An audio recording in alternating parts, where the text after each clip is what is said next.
Happy 125th anniversary to the Unitarian Universalist Congregation of Erie. I'm Theresa Gamble, your congregation's current archivist and historian. This brief presentation cannot fully illustrate a culture established by more than a century of people who, by creating ceremony, providing service, demonstrating strength, valuing humanism, and maintaining faith, embody the special community that worships here. History, our story, is not merely facts and dates, but photographs and documents that anchor the facts and dates in our collective memory and bring to life for a moment the faces of those who will always be part of this community, long after they are physically gone. The Unitarian Universalist congregation's history is a lasting one, a colorful one that deserves to be cherished, told, and retold. We can't talk about the 125th anniversary of this congregation without going back a little further. In 1842, 181 years ago, the first Universalist church is organized in Erie by John Gifford, with early meetings at the old courthouse and later meetings at this New England-like Doric-style church at 120 West 9th Street. Many of the prominent families of the era belonged to this church, and most were ardent abolitionists. If there was a visiting Unitarian to Erie, they likely visited the Universalist Church. 10 ministers over 40 years included Miss Margaret A. Brennan, believed to be the first woman member of the clergy in Erie. This building eventually became St. Luke's Lutheran, and then one other congregation, and then was razed in 1966. The 1884 History of Erie County reported that there were 5 Universalist churches in Erie County: Girard, West Springfield, Wellsburg, Corey, and Erie. The only other that remains is the Girard Church. But by 1896, 127 years ago, a decline in membership and financial difficulties caused the church building to be sold. Later that year, this struggling Universalist church bequeathed their financial assets, about $4,500, which is $162,000 in today's market, and several interested active members to the newly forming Unitarian Society. One of the key figures in the formation of the Unitarian Society was John Deponette. He was at the same time the president of our church board and the mayor of Erie. This is a quote from Herb Hosford's history, written in 1968, about that time. As in a perfect marriage, each party brought something of value to the union. The Universalists furnished the personnel and the nest egg, the Unitarians the system, talent for organization, and the leader. One cannot doubt that both sides entered upon the new work with prayer and resolution. The founding date we recognize today is March 22, 1898, when 125 years ago, the first Unitarian Society of Erie is incorporated at the West 11th Street home of Mrs. A.B. Elliott. 22 individuals signed the bond of union. Most all of the members of the congregation had been Universalists. This bond of union, its deep meaning and simplicity, have lasted the years, but authorship is still not clear. Records indicate there were 49 individuals who were either charter members or very soon entered into the life of the new organization.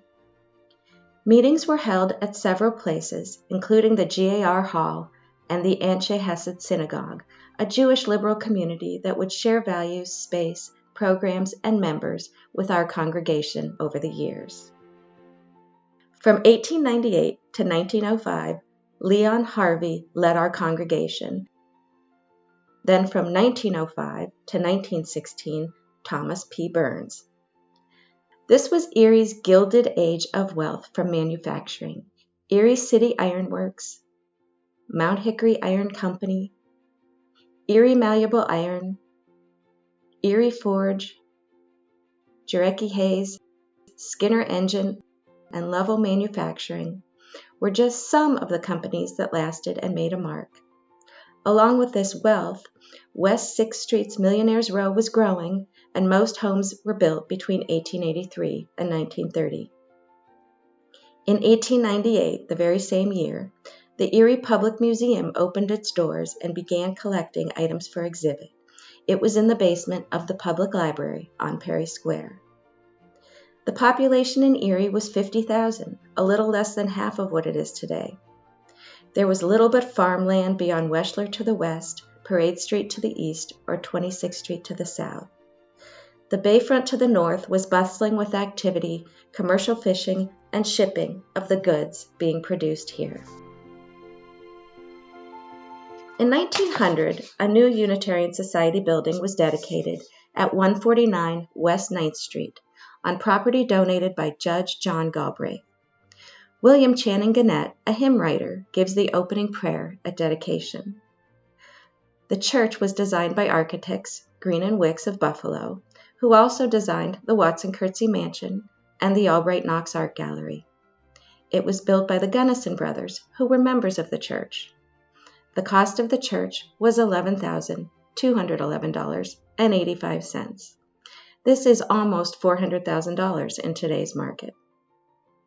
The location was described as one of the most central and attractive in the city, and was in the heart of the best residential district. It had a seating capacity of 300. It contained every convenience needed for carrying on all the social and other activities of a modern church. It was called a gem of a church. Remember that in 1900, most of the families who attended lived in walking distance. If you didn't walk to church, you took a horse and carriage or even a streetcar. By 1900, a Sunday school and young people's organization had been formed and was off to a quick start. Also in 1900, the newly formed Women's Alliance, described as the most helpful of the organizations, organizes many events, including bringing Julia Ward Howe, a Unitarian writer who wrote the Battle Hymn of the Republic, to speak. And in 1900, we host the first fundraising rummage sale ever held in the city of Erie. In 1911, Billy Sunday, who had been an outfielder in baseball's National League and had turned conservative evangelical Christian minister, visited Erie. While his preaching was known to attract large crowds wherever he went, his visit to Erie had the opposite effect he intended on the liberal-minded, and a short boom in new visitors and members to the Unitarian Society resulted. Also in 1911, President William Taft attends a church service at 9th Street. From 1917 to 1929, the congregation hosted its next four ministers, Wilson M. Backus, his son E. Burdett Backus, Charles J. Dutton, and Ben Wilson. Backus supported the congregation during World War I, when 17 of our members served. In 1930, a newsletter, the Erie Unitarian, is first published by Kenneth Craig. It's described as a well-edited and union-printed folder, written by three women, Mrs. F.O. Pinks, Mrs. R.C. Stevens, and Miss Celestia Hershey. In 1940, a book fair is held. This was not just a book sale, but an exhibition of rare books, bookbinding, printing techniques, and more. It took up all 3 floors of the church and had much newspaper coverage. Also in 1940, the format of the Erie Unitarian changed. It became weekly and not monthly, and included the orders of service. The ministers in this time frame were Herman A. Newman from 1935 to 1939, and Arnold Crompton from 1939 to 1945.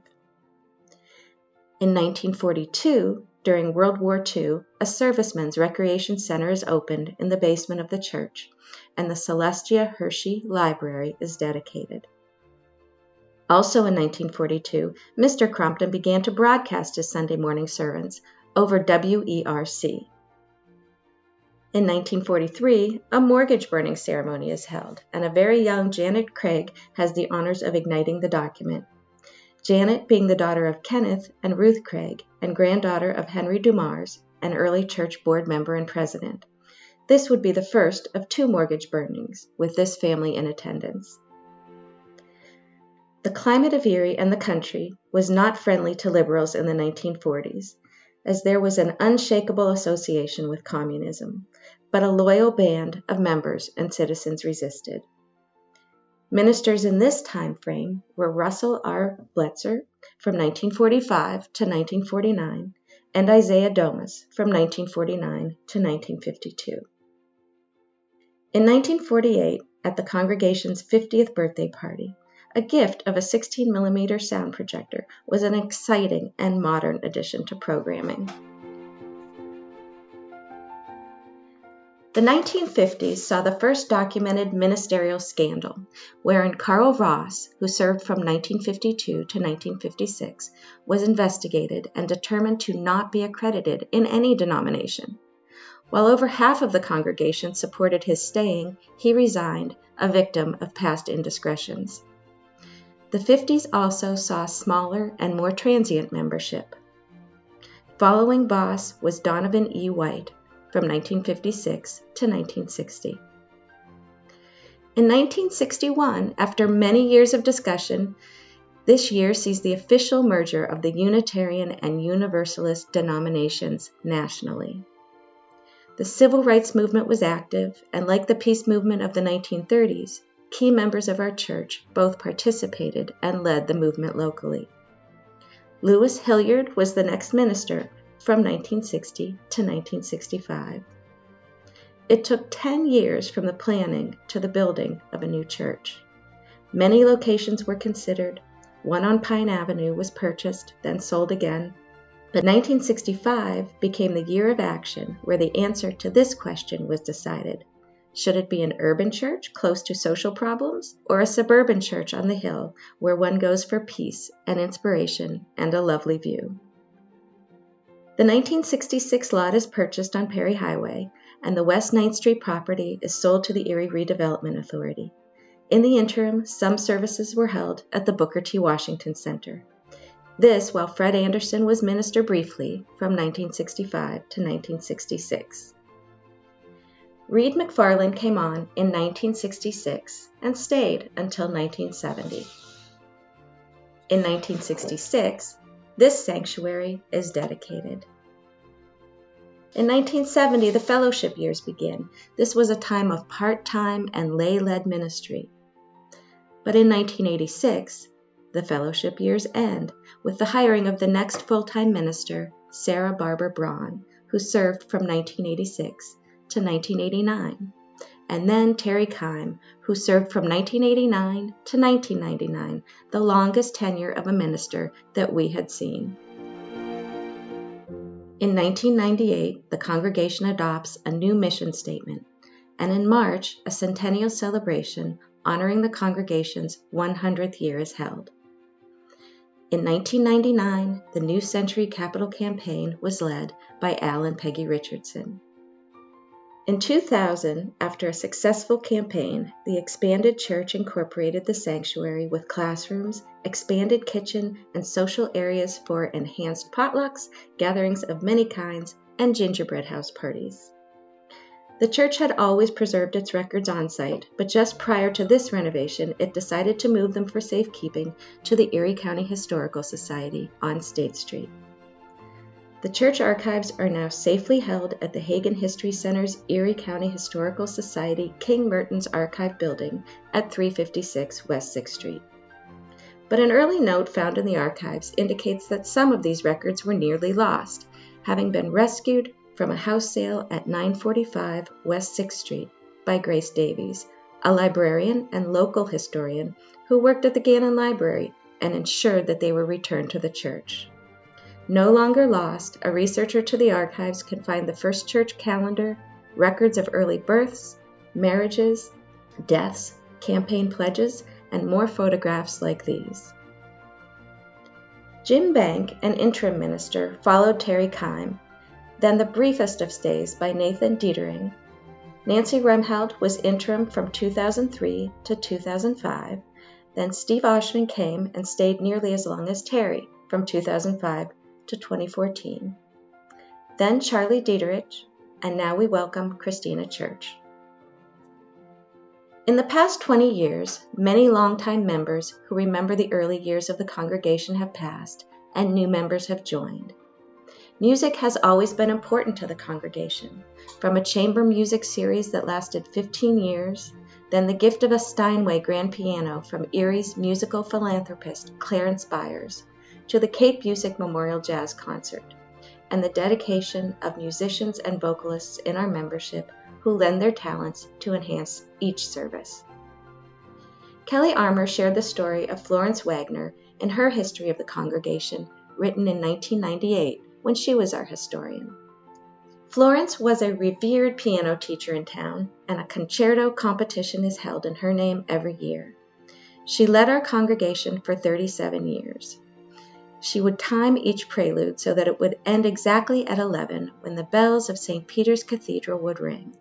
At the end of the deafening peals, the service would begin.